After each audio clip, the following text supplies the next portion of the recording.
Eh bien bonjour les amis, bienvenue pour cette petite vidéo hebdomadaire.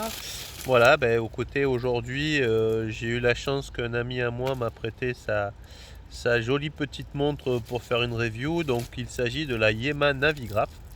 Voilà, donc je ne sais pas si c'est un modèle que vous connaissez. Donc on est dans la collection Yema, on va dire montre de plongée. Voilà, donc je trouve que c'est un modèle, vous voyez, qui sort un petit peu de l'ordinaire avec notamment ses index, un petit peu façon coquille d'œuf et ses aiguilles jaunes. Voilà, donc on va dire une montre très sympa qui sort un peu des sentiers battus. Voilà, donc j'ai pu la tester là pendant une petite semaine.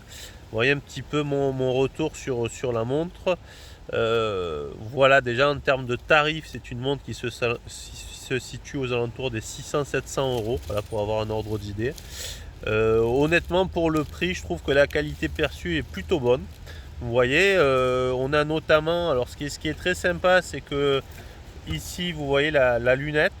Donc on a des index luminescents, donc ça c'est plutôt très sympa. Voilà, donc en fait, de nuit, tous les index vont s'allumer, ainsi que les petits sous-compteurs ici de la lunette. Donc ça c'est plutôt cool. Donc on est sur une montre étanche à 300 mètres. Voilà, le calibre embarqué, il me semble que c'est le calibre manufacture Yema, le Ambre MBP 1 me semble-t-il. Donc c'est un calibre que Yema a développé en interne. Donc c'est plutôt sympa de leur part, sachant que je crois qu'ils ont fait une nouvelle version un petit peu plus perfectionnée.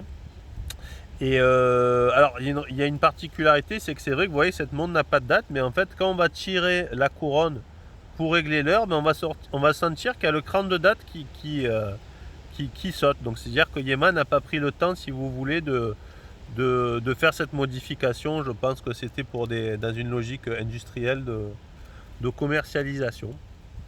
Mais voilà, donc on est sur un format en 40 mm. Voilà, donc c'est une montre, on va dire, d'une présence correcte. Voilà, alors moi c'est vrai que j'ai l'habitude de montres un petit peu plus imposantes au poignet. Mais ça peut peut-être faire la maille, l'affaire pour des gens qui n'ont pas un poignet, qui n'ont pas un gros poignet. Voilà, donc c'est vrai que pour le prix, on a une jolie montre avec une inspiration un petit peu vintage, vous voyez, avec le patent pending un petit peu en forme de smile, un petit peu comme la Tudor que je vous avais montré, les modèles 79-220.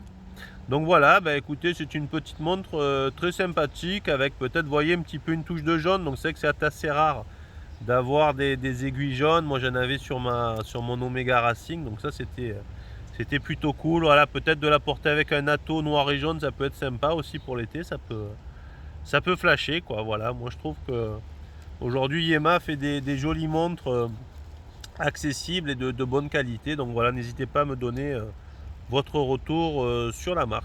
Et bien voilà, c'était une petite vidéo avec cette Navigraph et je vous dis à très bientôt sur ma chaîne.